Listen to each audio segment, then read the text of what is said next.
right, ladies and gentlemen, welcome back. Thanks so much for being with us. So we've been doing these things. They're called Impressions of the Session. You guys know. So we've got another one for you. Welcome to the program, back to the program, State Representative Brandt Smith from District 58. Brandt, welcome. Thank you, Paul. Good to be here. All right, so these pretty much start by me just saying, take as long or be as brief as you want. Just in general, what is your impression of the session 2017? Well, overall, I think it was fairly successful, and I use the term fairly because there were bills that were brought before the House that were divisive, caused a lot more anxiety than perhaps we wanted. But then there were other bills that probably should have passed through committees and made it to the House floor, but they were not heard or they were failed in committee. So overall, it was a good legislative session. I purposely, one of my personal goals was to do the best I could to represent District 58, not to create problems that were irrelevant to the session, and even wore and decided that on the last couple of days I would wear jeans, a tie, and a sport coat, but wearing jeans prevents me from going to the well, and I did that just so I wouldn't have to go back and maybe apologize for some frustrated remarks to the body. So I set myself up for success by wearing blue jeans, and because there were moments where some legislators, maybe I was the only one, but I just felt like I wanted to stand up and just say, stop. What are we thinking? And instead of doing that, I reined my emotions in and finished strong, I believe. So, yeah. All right. So, fairly successful. That's your words. What about controversy? It seems like some issues that I believe a majority of Arkansas is on board with, but maybe the leftists are, they're like, well, no, we can't do it because it'll be controversial. There were controversial bills introduced to the House. Personally, I think one that I would have preferred not to deal with was the separation of the Lee King holiday. The majority of people up here in Northeast Arkansas in District 58 emailed me, sent me text messages, and also left voice messages to me to please not do anything to separate, that holiday. And there were a few that from people that were not from my district saying support the Lee King holiday separate dates, but because I tend to and should respond more closely to those constituents in my district, even though I read many of the other emails and such, they don't carry the weight that messaging gets when it's from someone within my district. Yeah. And so, initially we had heard prior to the beginning of the session that the governor, I was told the governor wanted us not to have to deal with that. It was part of his agenda then. Well, it became part of his agenda. I don't know when it did become part of his agenda, or if it was part of the agenda all along, because I know early in the session, some of his staff reached out to me and asked me to carry that bill on the House side, and I think I mentioned to you that my response was absolutely not. I just couldn't do it, and not because of any kind of animosity that I have personally, but out of respect for those constituents that police said don't do it. I found it interesting that the whole premise of that bill was we can't possibly remember or celebrate a white man and a black man on the same day. Found that very ironic, considering one of those men is Martin Luther King Jr. Yeah. It's that's what to me just seems strange, and I'm not really sure. I think maybe there are some people that were offended by it. I get that, and I'm sure those folks are better Maybe they feel better now. I don't know. I got a feeling they may start coming after the Civil War monuments now that they've got this, because the same people who are offended by that are going to be offended by a monument on the Capitol grounds that recognizes that we fought in the Civil War. And the day that bill was presented on the House floor, I went down and spoke against it. And I do need to clarify for your listeners that the email messaging and text messaging I received, not once did I receive any kind of a message that had any racial overtones, white supremacy type messaging. They were all very respectful, using words like please consider or please do not vote. You know, and more than probably 100 of those messages even said, I don't have anything against Dr. Martin Luther King. I respect him, but we shouldn't have to separate this holiday out to show that we're progressive or not racist. I mean, that's really racist. Let's prove what the left says about Republicans. And it's ridiculous. And you know, there wasn't a lot of or disprove rather. Well, and on the chamber floor that day, there wasn't a lot of verbal sparring back and forth, but the tipping point that pushed, I think, the House to support that legislation was when State Representative George McGill went to the floor and spoke passionately about his own experience and his family's experiences with racism and with the civil rights movement. And it was so powerful and moving that even though I didn't vote for the separation of the holiday, I did go to Representative McGill, whom I respect, and I said, that was phenomenal. Well, you said. It's really a symbolism. I mean, I'm so fed up with just doing things that really don't accomplish anything. I mean, separating those two men's celebration is not going to do anything. I think overall it was a distraction. Yeah, it was a distraction, and that's a really good point. And I mean, you know, it'd be one thing if it's like, well, if we pass this bill, we're going to end racial disagreement in Arkansas. No, we're not. That's still going to be around. That's still going to happen. And not going to do anything. And I mentioned from the House floor and was kind of called down, but the Speaker was distracted, so he didn't rule in favor of Representative Michael John Gray, who stood and kind of berated me publicly on the House floor for my comments. I had made the statement, where does this end?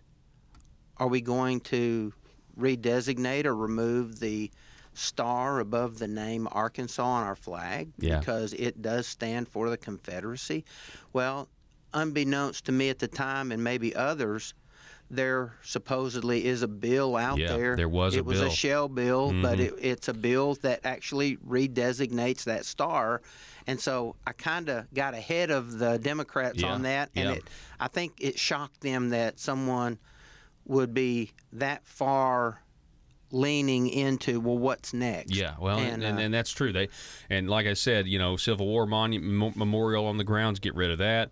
And then, like you said, the star, the lone star that's for the Confederacy on the flag, you know, they're probably going to try to, you know, revise that. And of course, if they do, that will end racial disagreements as well. We all know probably that. As well as anything. But I've been told that they're wanting to redesignate that as to represent Native Americans. Yeah, that's what I heard too. Yeah. So, you know, for what it's worth, I just think we may not be as proud of our history in many areas of our country, but there are reasons that we need to have a true view of history, and it needs to be taught. This is literally what happened.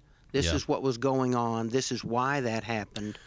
And not try to rewrite and reconstruct history. We're talking with State Representative Brandt Smith. He's from District 58, which is a portion of Jonesboro in northeast Arkansas.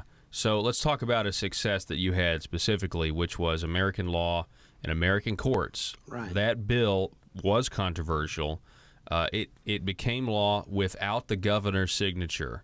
What do you want? What can you say about this? Well, I will just say that this bill was first introduced back in, I believe, 2011, maybe by, I don't know if she was representative or if she's always been Senator Bledsoe, but it was introduced in 2011. Then it was reintroduced in 2013. It was, I kind of partnered with Senator John Cooper back in 15. It was defeated on the Senate end in the Senate Judiciary. But because I believe so passionately about what the bill does, what it stands for, I presented it again this time in 2017. And of course, it made it through the House Judiciary. It made it off the House floor. It went to Senate Judiciary. I did have some input from the senators over there, primarily Senator Jeremy Hutchinson. He was concerned about business contracts, partnerships, which, of course, we know from testimony and from facts where this bill is already law. Louisiana, North Carolina, Tennessee, several other states that have foreign industry, foreign automakers, for example, and even in Louisiana, the French run their mass transit system. There has been no problems with this law. Yeah. But he was concerned, so they were throwing the kitchen sink at this thing. They didn't like it because they didn't want to face anything controversial because, even the governor called me in on that. It was supposed to be what I thought was a 10 or 15-minute meeting. It lasted about 25 minutes. He told me, "You're going to make people mad if you run this bill." And I said, "I don't care. This is a good bill." And it's just pronouncing and saying, look, it's the Bill of Rights, it's all it is saying. Why wouldn't we want to get behind our Arkansas Constitution and U.S. Constitution and say, come what may, no foreign law overrides our own law, our own Constitution? And I couldn't get people, they kept thinking this was some kind of immigration bill. I mean, there were several hundred protesters a day down there for the first 5 or 6 weeks protesting.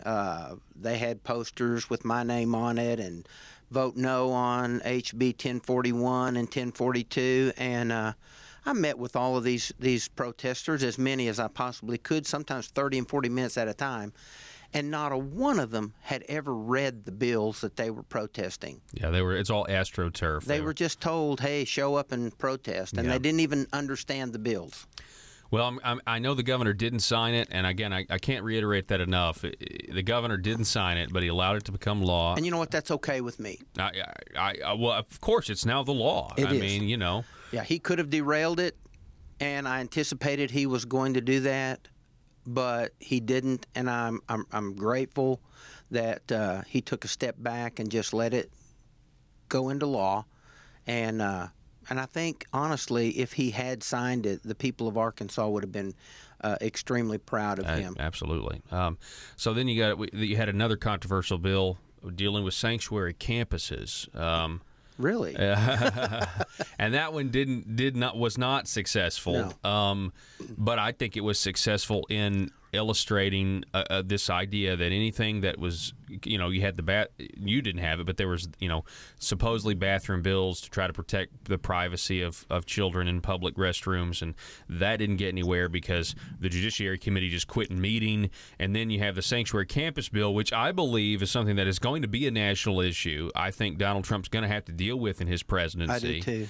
And so you are, again, I feel like ahead of the curve on this, and yet, the conservative Republicans, if your colleagues had supported this could have been a reality, but they didn't. It would have been law right now. And the whole point of the anti-sanctuary campus bill was not to go after illegals. It was not an immigration bill, but they showed up in groups to oppose this bill. And I kept telling them, if you read the bill, you'll notice there is no mandate to go dorm room to dorm room, Yeah, and to ferret out, illegals. And I kept saying, I probably said it 100 times, if you are illegal, and you are, because you don't have papers, you're illegal. You're already breaking the law.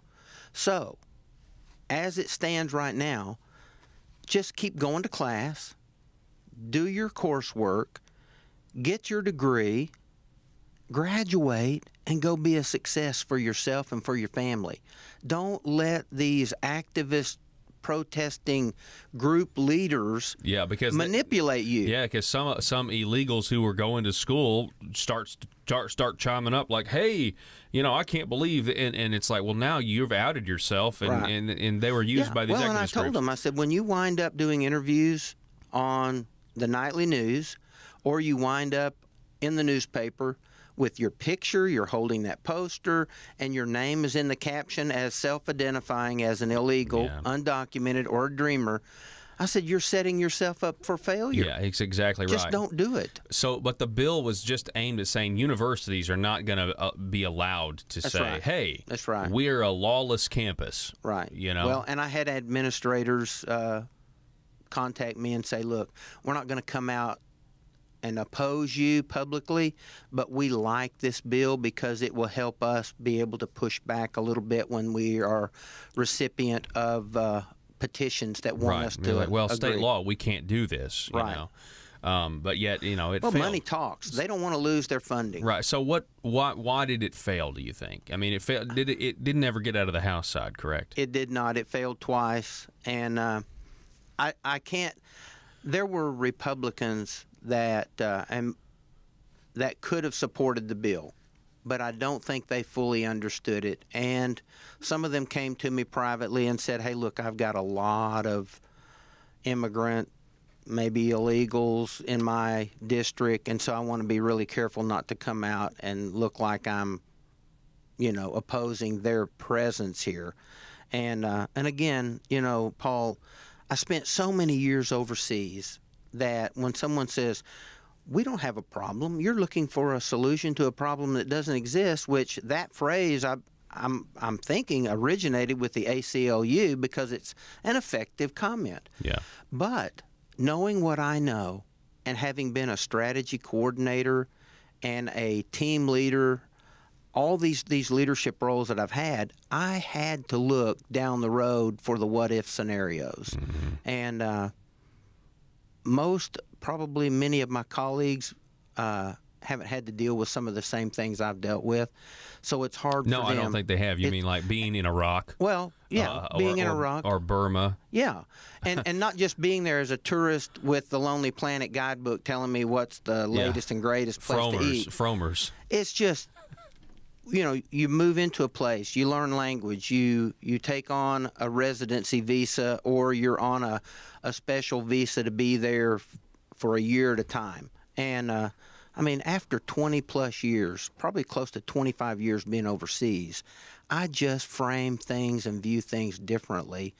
And that was my motivation to run for this public office to begin with. I began to ask myself, what happened to our country? And while we slept, the left just kept moving forward. They had time on their hands. They could just take a baby step and conquer, and then take another baby step. And so even with this anti-sanctuary campus bill, I had protesters come to me after that bill failed the second time in committee. They said, now that it's failed, we're really going to push for sanctuary status because you have no support. And I said, well, the only victory that I can claim is presenting awareness to the people of the state of Arkansas.